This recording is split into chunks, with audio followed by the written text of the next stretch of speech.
Hello बच्चों, अव्वल academy की दुनिया में आपका फिर से स्वागत है।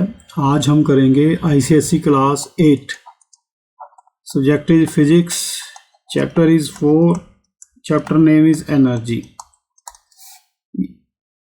इस चैप्टर को जो डिटेल में आप इससे पहले वीडियो में देख चुके हैं, जो इसकी कंसेप्ट हमने क्लियर किए थे। आज हम करेंगे इसके न्यूमेरिकल्स बैक एक्सरसाइज के, और बैक एक्सरसाइज में जो बाकी क्वेश्चंस हैं step by step we will solve them. चलिए करते हैं स्टार्ट। तो बैक एक्सरसाइज में बच्चों आपका जो सबसे पहला न्यूमेरिकल है कि a force of 30 newton acts on a body and moves it through a distance of 5 metre in the direction of force, calculate the work done by the force. तो बच्चों यहाँ पर जो हमें फोर्स है वो दे रखा है इन्होंने 30 न्यूटन का, और डिस्टेंस जो है उसने बॉडी को कितनी डिस्टेंस मूव की 5 metre, d equal to 5 metre. Then अब हमें पता है फार्मूला वर्क डन का, work is equal to force into distance. Force is 30 newton, distance is 5 metre, तो that means it has become 150 newton metre. और इस Newton metre को, जैसा कि मैंने आपको इसके डिटेल कंसेप्ट में समझाया था, इसको हम जाउल्स भी लिख सकते हैं। ठीक है, तो ये हो गया हमारा फर्स्ट क्वेश्चन। चलिए अब सेकंड के ऊपर चलते हैं। A man lifts a mass of 20 kg, mass हो गया 20 kg, to a height of 2.5 metre.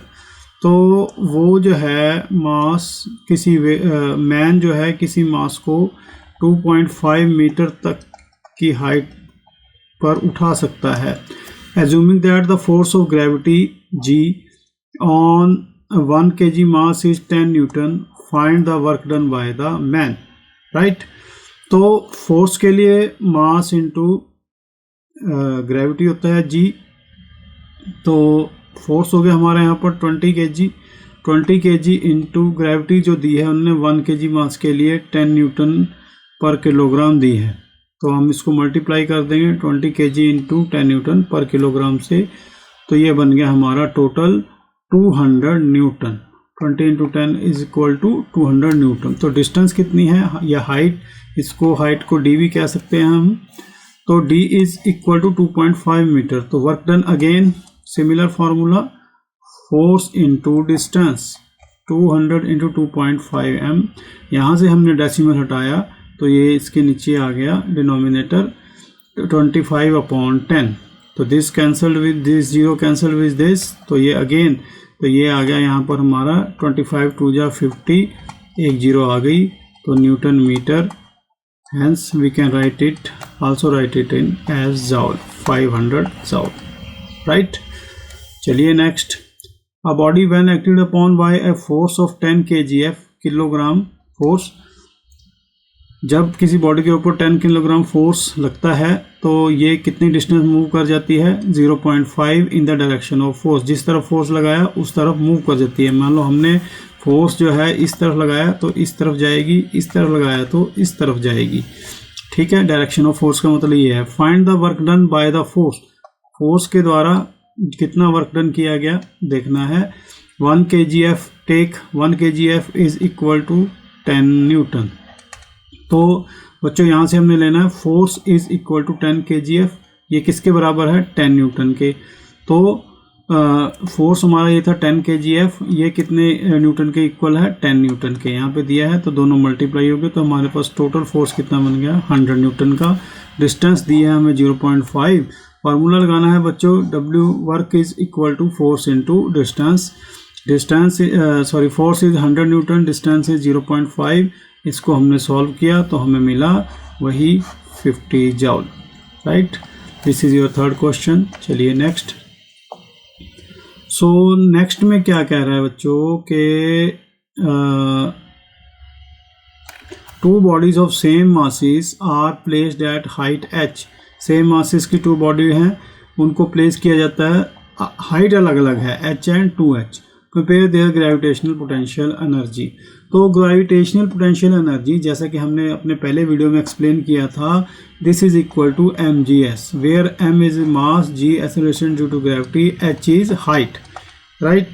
तो हाइट जो है इन्होंने पहले केस में दी है h, तो यहाँ पर जो हमारी पोटेंशियल एनर्जी जिसको हम u1 भी लिख सकते हैं, this is equal to mgh, और एट हाइट 2 पर ये जो हमारी पोटेंशियल एनर्जी u2 हो गई, दैट वुड बी 2 mgh, ठीक है, 2 mgh। 2h की वजह से mg तो था ही, ये यहाँ पर लग गया 2 इंटू हाइट बदल गई तो 2h लग गया, ये 2 आगे आ गया तो ये बन गया 2 mgh। तो हमने क्या लेना है, इसका रेशो लेना है, u1 ratio u2 is equal to mgh ratio equal to 2 mgh। तो यहाँ पर mgh कैंसिल हो गया, इट हैज़ गॉट कैंसल, तो रेशो क्या बना 1:2 का। तो ये जो है ये इनका कंपैरिजन आ गया ग्रेविटेशनल पोटेंशियल एनर्जी का, जो लगेगी 1:2 के रेशो में। चलिए नेक्स्ट में क्या है कि find the gravitational potential energy of 2.5 kilogram mass kept at a height of 15 metre above the ground, the force of gravity on mass 1 kg is 10 newton. So यहाँ पर हमने ग्रेविटेशनल पोटेंशियल एनर्जी निकालनी है कितने मास पर, 2.5 kg पर, जो कि रखा गया है 15 मीटर हाइट पर, जो ये ग्राउंड है, मान लो यहाँ से ये इस हाइट पर रखा गया, जो कि क्या है 15 मीटर, ठीक है। फोर्स ऑफ ग्रेविटी लेना है 1 kg is equal to 10 newton, ठीक है। तो यहाँ पर मास हमने ले लिया 2.5 kg जैसा ऊपर दिया है, हाइट दी है 15 मीटर। तो ग्रेविटेशनल पोटेंशियल एनर्जी बच्चों क्या बन गई, ये हमारा फार्मूला जैसे पहले बताया था, is equal to mgh। m जो है दिया है मास 2.5 kg, g दी है 10 न्यूटन, और हाइट कितनी है 15 मीटर अबव द ग्राउंड। तो इसको हमने सॉल्व कर लेना है। तो ये हमारा बन गया बच्चों, कैंसिल हो गया, इसको इससे मल्टीप्लाई करेंगे 25 को और 15 को, तो हमें मिलेगा 375 जूल्स, राइट। चलिए अब आगे नेक्स्ट चलते हैं। The gravitational potential energy stored in a box of weight 150 kgf is 1.5 into 10⁴ joule. अब यहाँ पर इन्होंने पहले हमने जो है ग्रेविटेशनल पोटेंशियल एनर्जी फाइंड की थी, अब हमें दी है इन्होंने ग्रेविटेशनल पोटेंशियल एनर्जी दी है इतनी 1.5 इंटू 10⁴ जूल्स, और जो वेट दिया है बॉक्स का 150 kg, right. Find the height of the box, वैसे ही हमने लेना है 1 kgf is equal to 10 newton दिया है। तो ग्रेविटेशन पोटेंशियल एनर्जी दी है इतना 1.5 इंटू 10⁴ जूल्स। हमें पता है कि ग्रेविटेशन पोटेंशियल एनर्जी का फार्मूला होता है mgh, दैट मीन्स हम we are given mgh is equal to this. तो m कितना दिया है यहाँ पर हमें 150 kgf, ये ऑलरेडी दिया है, 1 kgf लेना है हमने 10 न्यूटन के। तो हमारा जो टोटल बन गया ये 150 इंटू 10 न्यूटन, टोटल बन गया हमारा मास 1500 न्यूटन, राइट। अब हमने फाइंड क्या करना है, फाइंड द हाइट। तो हाइट हमने यहाँ पर फाइंड करनी है। तो हमारा फार्मूला क्या है, mgh इज इक्वल टू, तो mgh m कितना दिया हमने निकाला ऊपर 1500, और ये देखिए यहाँ पर mg निकाल लिया हमने 1500, और h दिया है हमारा यहाँ पर, ठीक है। तो अब टोटल mgh जो दिया है हमें, ये इसकी जगह पर आ जाएगा दिस वन 1.5 इंटू 10⁴ जूल, और ये बन गया हमारा बच्चों 1500 n इंटू h। तो यहाँ से हमें हाइट मिल जाएगी, ये इसके नीचे चला गया, तो इसको हमने सॉल्व कर लेना है। ये 15 1.5 था, इसका बना दिया 15, ये डॉट हटाया डेसिमल, तो नीचे हो गया 10, तो ये 10⁴ है, तो ये इसके साथ गॉट कैंसिल 100 आ गया। तो नीचे बन गया बच्चों 2 जीरो से इसकी होगी, एक इसकी होगी, तो ये ऐड हो गया 10⁻3, क्योंकि मल्टीप्लाई करते टाइम ये जो है ये ऐड हो गया 10⁻1 + 2 इक्वल टू 10⁻3 हो गया, ठीक है। तो ये जो 3 ऊपर जाएगा तो ये माइनस हो जाएगा 4 - 3, तो बचा कितना 10 मीटर। 1 को लिखूँ चाहे ना लिखूँ, दैट इज अंडरस्टूड। हाइट आ गई हमारी 10 मीटर। चलिए आगे। तो अगला है बच्चों के the potential energy of a body of mass 0.5 kg increases by 100 joule when it is taken to the top of a tower from the ground. If force of gravity on 1 kg is 10 newton, what is the height of the tower. तो हमने यहाँ पर height निकालनी है h। तो potential energy of mass जो है, ये मास दिया है हमें यहाँ पर m, यहाँ पर इंक्रीज कर जाती है 100 जाउल से, ठीक है। पोटेंशियल एनर्जी इंक्रीज करगी 100 जाउल से when it is taken on the top of a tower from the ground, जब इसको ये ग्राउंड से ये टावर के टॉप तक ले गए तो ये इंक्रीज कर गई, ठीक है। तो यहाँ पर m आ गया 0.5 kg और g हमें दिया है इन्होंने 10 न्यूटन, ठीक है।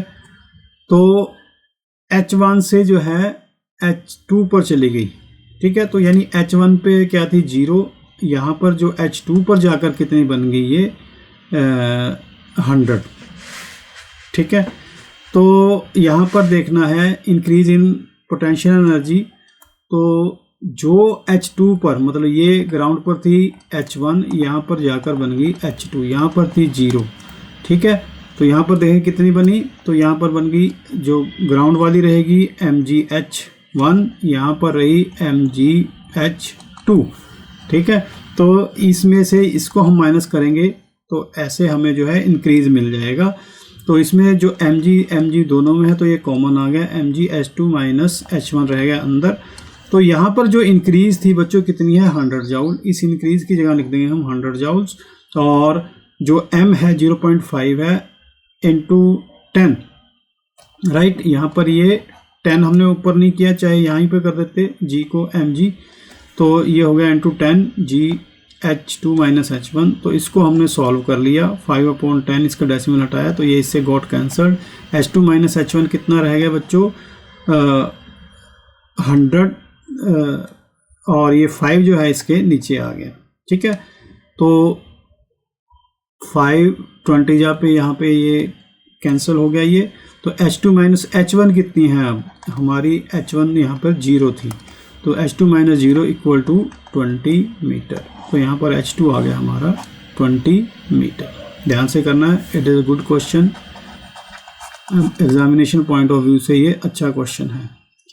चलिए आगे चलते हैं। A body of mass 60 kg is moving with the speed of 50 metre पर second, find its kinetic energy. अब क्वेश्चन चेंज हो गया, तो यहाँ पर हमने काइनेटिक एनर्जी फाइंड करनी है।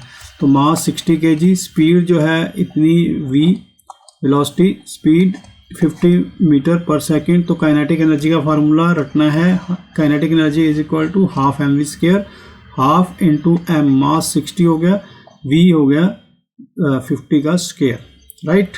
तो ये हो गया, ऐसे इसको हमने सॉल्व कर लेना है। तो इसको जब हम करेंगे 5 5 या 25, 3 या 75, 3 जीरोस आ गई जाउल। जब हमने इसको कैलकुलेट करना है बच्चों, डेसिमल में लेके जाना है, तो ये 3 तो हैं ही हैं, इसका जो है एक डेसिमल जब हम करेंगे तो यहाँ पर आ गया 7.5, और ये 3 में जो है एक जो है 10 ऐड हो जाएगा, प्रिसीजन है ये। तो यहाँ पर इसको कैलकुलेट कर लेना है ऐसे, राइट। चलिए next is a truck of mass 1000 kg increases its speed from 36 kilometre पर आवर टू 72 किलोमीटर पर आवर।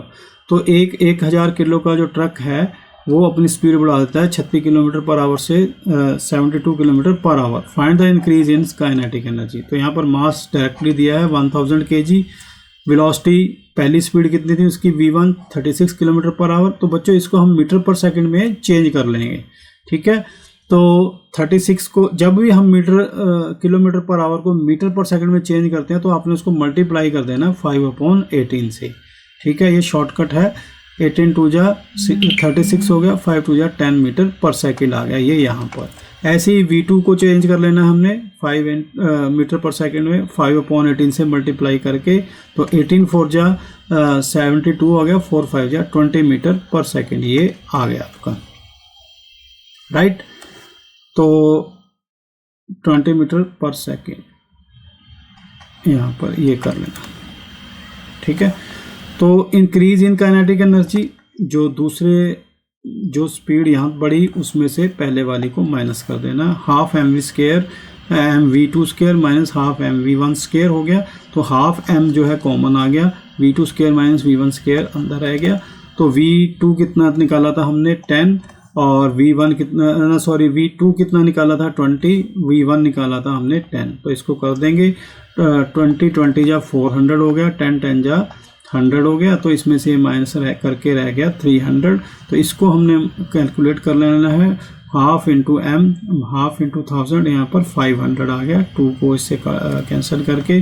तो 5, तो यहाँ अंदर रह गया 300, तो ये दोनों मल्टीप्लाई हो जाएंगे। तो ये बन गया 1,50,000। तो यहीं पर वैसे भी वो कन्वर्ट करेंगे इसको, 1 2 3 4 जीरो हैं। जब इसको डेसिमल में लेके जाएं तो डेसिमल यहाँ पे लगाएंगे, तो जो है 1 जो है 10 इसमें ऐड हो जाएगा इसकी पावर्स में। ठीक है, 10⁴ थी, अब ये बन गया 10⁵ ठीक है। चलते हैं नेक्स्ट क्वेश्चन नंबर 10 के ऊपर। A car is moving with a speed of 15 km/h and another identical car is moving with speed of, दो कारें चल रही हैं, एक की स्पीड इतनी है, एक की इतनी है। कंपेयर देयर काइनेटिक एनर्जी, वही रेशियो निकालना है। तो इसका हो गया हाफ m, इसकी V1 है, इसकी V1 मान ली हमने स्पीड, इसकी V2 मान ली। तो half mv1 square ratio half mv2 square, half mv cut गया, v1 square ratio v2 square. v1 कितना था 15, ये 13, तो ये बन गया 15 जा 225, 30 जा 900। तो इसको करेंगे 225 4 जा 900 होता है, तो यहाँ पे रह गया 1, ये बन गया 4। तो ये इनका कंपैरिजन आ गया काइनेटिक एनर्जी का 1:4, यानी वो 1 से चलेगी तो वो 4 काइनेटिक एनर्जी होगी दूसरे वाले की। ठीक है, चलिए नेक्स्ट। अब pump raises water by spending 4 × 10⁵ joule of energy in 10 second. तो ये इतनी एनर्जी उसने स्पेंड की और 10 सेकेंड में उसने पानी को ऊंचा उठाया, पर कितना ऊंचा उठाया हमने ये हमें पता नहीं है। तो इससे हमने जो है find the power of pump निकालनी है। तो बच्चों पोटेंशियल जो उठाया उसने, उसकी वो पोटेंशियल है, तो उसकी पोटेंशियल एनर्जी ऑफ पंप कितनी होगी जी? हमें पोटेंशियल एनर्जी का फार्मूला पता है mgh, this is equal to work done is equal to W, right. और हम इसको ऐसे भी लिख सकते हैं W is equal to mgh। ठीक है, तो ये सारा किसके बराबर दिया है? mgh 4 × इतनी एनर्जी स्पेंड की उसने, तो ये सारा mgh या वर्क है, तो ये आ गया 4 × 10⁵ जूल्स। तो हमें टाइम दिया 10 सेकेंड, और जो ये फार्मूला रटना है आपने, P इज जो पावर निकालने का formula P is equal to work upon time. ठीक है, तो वर्क हमारा ये है 4 × 10⁵ जूल अपॉन 10। जब ये 10 एक 10⁻1 है, ऊपर जाकर ये माइनस हो गया, 5 - 1 4, तो टोटल वर्क डन आ गया जी 4 × 10⁴ जूल्स। ठीक है, चलते हैं नेक्स्ट। ये it takes 20 second for a girl A, तो यहाँ पर जूल लिख लेना बच्चों, ये नहीं है।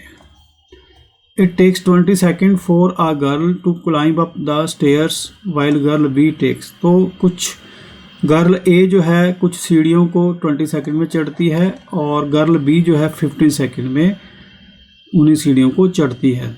तो यहाँ से हमने क्या निकालना है? Work done and the power spent bye them, दोनों का वर्क डन और पावर स्पेंट। तो वही टाइम T1 दिया है पहली लड़की का 20 सेकेंड, T2 सेकेंड लड़की का 15 सेकेंड। तो यहाँ पर हमारा वर्क 1 बन जाएगा mgh, वर्क 2 भी बन जाएगा mgh। तो वर्क डन का कंपैरिजन हमने करना है mgh1 × mgh1। तो वर्क डन तो बच्चों ये कट गया इससे, तो सिंपल 1/1 रहेगा, इसमें कोई टेंशन वाली बात नहीं। अब आता है जी पावर कंपैरिजन। तो यहाँ पर भी mgh रहेगा। तो पावर निकालने का फार्मूला जो आपको यहाँ पर बताया था, वर्क अपॉन टाइम। तो mgh T1 upon T1, mgh upon T2। mgh जो है कैंसिल हो गई, ये रहेगा 1/20। यहाँ पर मैं लिख देता हूँ रेशो 1/15। तो ये दोनों किसी कॉमन पे टेबल पे कटते हैं, यस। 5 4 जा 20, 5 3 जा, जब इसको क्रॉस मल्टीप्लाई करेंगे ऐसे तो ये बन गया 3:4। ठीक है बच्चों, चलते हैं नेक्स्ट। तो हाँ, तो ये थे आपके जो न्यूमेरिकल थे एक्सरसाइज के। अब चलते हैं एक्सरसाइज के ऊपर। के ऑब्जेक्टिव टाइप क्वेश्चंस हैं। Choose the correct answer from the multiple choice. MCQs हैं ये। SI यूनिट ऑफ वर्क मैंने बताया था आपको, जाउल है। No work is done by force if the body, जब कोई बॉडी मूव ही नहीं करेगी तो फोर्स भी कोई काम नहीं करेगा। सेकेंड ऑप्शन सही है हमारा। Two coolies A and B do same work in 1 minute and 2 minute, दोनों कोली 1 और 2 मिनट में काम करते हैं। द पावर स्पेंट इज, तो पावर स्पेंट जो है उसी काम को करने में कुली A 1 मिनट लगा रहा है, दूसरा 2 मिनट लगा रहा है, तो इसका मतलब जो 1 मिनट में काम कर रहा है वो ज़्यादा पावर कंज्यूम कर रहा है, तो पावर ऑफ कुली A is more than B। ठीक है। एक्सप्रेशन ऑफ पावर, पावर का एक्सप्रेशन F इंटू D/T, यहाँ पर ये ध्यान रखना आपने। 1 हॉर्स पावर ये बताया था जब शुरू में हमने चैप्टर किया था पिछले वीडियो में, 746 वाट 9 में आया था, 9 योर फैक्ट्स में कुछ ऐसा था। When a boy doubles his speed his kinetic energy, जो काइनेटिक एनर्जी हाफ mv² है, तो जैसे ही वो स्पीड को डबल करेगा तो वो 4 टाइम हो जाएगी। A boy lifts a luggage from height 2 metre to 4 metre, the potential energy will become, जैसे ही हाइट बढ़ेगी तो पोटेंशियल एनर्जी भी डबल हो जाएगी। ठीक है। Whenever mechanical energy changes to other forms it is always in the form of, जब भी मैकेनिकल एनर्जी दूसरी फॉर्म में चलती है, वो मैंने पिछले वीडियो में बताया कि हमेशा ये काइनेटिक में रहेगी, कि यहाँ पे आ जाए kinetic energy and not in the form of potential, ये पोटेंशियल एनर्जी की उसमें नहीं रहेगी फॉर्म में, ये रहेगी अपना काइनेटिक एनर्जी की। 1 kilowatt hour is equal to 3.6 into 10⁻6 joule. इसको तो आप रट ही लो, बार बार ये आपको तंग करेगा। 3.6 इंटू 10⁻6 जूल्स। चलिए अब ये बच्चों आगे असर्शन रीजन वाले क्वेश्चंस, तो ये इंपॉर्टेंट हैं टाइप, आजकल कंपटीशन वगैरह में भी इस तरह के क्वेश्चंस डालते हैं वो, कि choose the answer based on the course given below. ठीक है। कोर्स क्या है? Both A means assertion, R मैंने reason, both assertion and reason are true and R is the correct explanation of A। ठीक है। जो रीजन है वो assertion को एक्सप्लेन करता है पूरी तरह। Both A and R are true and R is not the correct explanation नहीं है A की। assertion A is true but reason R is false, assertion is false but reason is true। so assertion क्या कहा है उन्होंने, कथन क्या है इसमें, कि the power spent in doing a work remains the same, power same रहती है किसी काम को करने में, if the same work is done in a lesser time, कि अगर सेम वर्क जो है लेसर टाइम में किया जाए तो पावर्स रिमेन्स द सेम। ठीक है बच्चों। तो इसका रीज़न क्या दिया इन्होंने, the power spent by a source depends on the time taken by the source to do that work. Right. तो रीजन तो बिल्कुल सही है, the power spent by a source depend on the time, कि time पे depend करती है power. ठीक है। The source to do that work, पर यहाँ पर ये क्या कह रहा है, the power spent in doing a work remains the same, तो पावर तो सेम नहीं रहेगी, अलग अलग रहेगी। Even if the same work is done in A lesser time, अगर सेम वर्क जो है लेसर टाइम में किया जाए तब भी पावर सेम नहीं रहेगी। तो इसका मतलब क्या हुआ कि assertion जो है रॉन्ग हो गई बट रीजन इज करेक्ट। तो इसके लिए कौन सा सही है, तो इसके लिए ये 4 ऑप्शन सही था। assertion is false but reason is true. तो आ गया जी आपका चौथे का चौथा सही है। तो उसके बाद चलो B, assertion when a ball is dropped from a height, किसी बॉल को हाइट से ड्रॉप किया जाए, its kinetic energy decreases, kinetic energy decrease करती है एंड पोटेंशियल एनर्जी इंक्रीज करती है। ठीक है। ये मुझे यहीं पे गलत लग रहा है।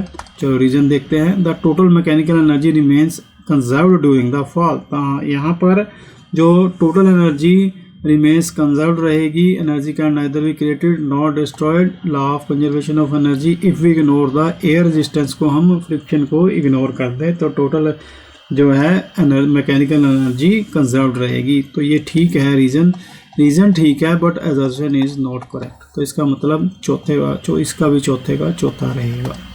ठीक है बच्चों। चलिए नेक्स्ट करते हैं। Work is fill in the blanks है। Work is said to be done by a force only when, जब वर्क तभी होगा जब फोर्स लगाने से बॉडी मूव करेगी, when the body moves. Work done का फॉर्मूला पीछे किया हमने, force into distance.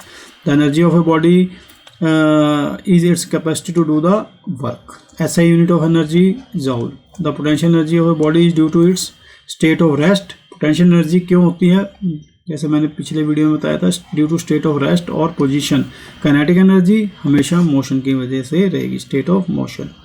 Gravitational potential energy U is equal to mass into force of gravity on unit mass into vertical height, ठीक है, mgh, ठीक है। Kinetic एनर्जी हाफ mv स्क्वायर, यानी स्पीड का स्क्वायर, स्पीड को हम v भी लिख देते हैं, ठीक है। Power is equal to work done upon time taken, पीछे बताया है। SI unit of power is watt, 1 horse power 746 watt. चलिए उसके बाद ट्रू और फॉल्स। अ कुली does no work against the force of gravity while carrying a luggage on a plane road. तो ठीक है, बिल्कुल ठीक है, ट्रू है, ये कोई वर्क नहीं करेगा जब वो प्लेन उसके ऊपर चलेगा। मैंने वीडियो में पहले वीडियो में समझाया था इसका। The energy stored in water of dam is kinetic energy, false. Potential energy. The energy of flying kite is kinetic energy, बिल्कुल ठीक है, energy due to motion, true. Work done by a boy depends on the time in which he does work, no, false. Power spent by a body depends on time for which it does work, true, बिल्कुल true है, पीछे अभी बताया है। Match the column. A stone eight height, stone eight height जो है किसको दिखाएगा, पोटेंशियल एनर्जी को। मूविंग बॉल क्या दिखाएगी, जो है काइनेटिक एनर्जी को, मोशन, ठीक है। एनर्जी किस में मापी जाती है, जॉल में। पावर किस में, पावर एनर्जी जॉल में। Power work done in 1 second. Watt किसका यूनिट है, पावर का। तो बच्चों ये एक्सरसाइज थोड़ी की है हमने इसकी, और न्यूमेरिकल आपको समझा दिए हैं। बाकी जो रिमेनिंग एक्सरसाइज है दैट इज़ थियोरेटिकल। अगर आपको करके देखें, अगर आपको वो समझ में ना आए तो आप अपने उससे हमारे कमेंट सेक्शन में जाकर लिखिए, हम इसको एक्सप्लेन करेंगे। फिर भी कुछ जो डिफ़िकल्ट क्वेश्चन है इसको अगले पार्ट में हम करने का प्रयास करेंगे, ठीक है। तो चलिए, वीडियो देखने के लिए आपका बहुत बहुत धन्यवाद, ठीक है। और अगर ये आपको अच्छा लगा है, वीडियो समझ में आया है, तो आप हमारे चैनल को लाइक, शेयर, सब्सक्राइब करें ज़्यादा से ज़्यादा फॉर मोर लेसन्स अव्वल एकेडमी को। और अगर आपको कोई चीज़ समझ में नहीं आए तो भी हमारे कमेंट सेक्शन में जाकर जोड़ लिखिए। इसी एक्सरसाइज का एक वीडियो और निकालेंगे क्योंकि काफ़ी लेंथी एक्सरसाइज है। इसमें हमने न्यूमेरिकल्स किए हैं 12-13 के करीब, और आगे के क्वेश्चन कर लिए जो छोटे थे। अब बाकी देखेंगे अगले उसमें वीडियो में करने का प्रयास करेंगे। Till then it's good bye. देखते रहें अव्वल एकेडमी ऑफ एजुकेशन।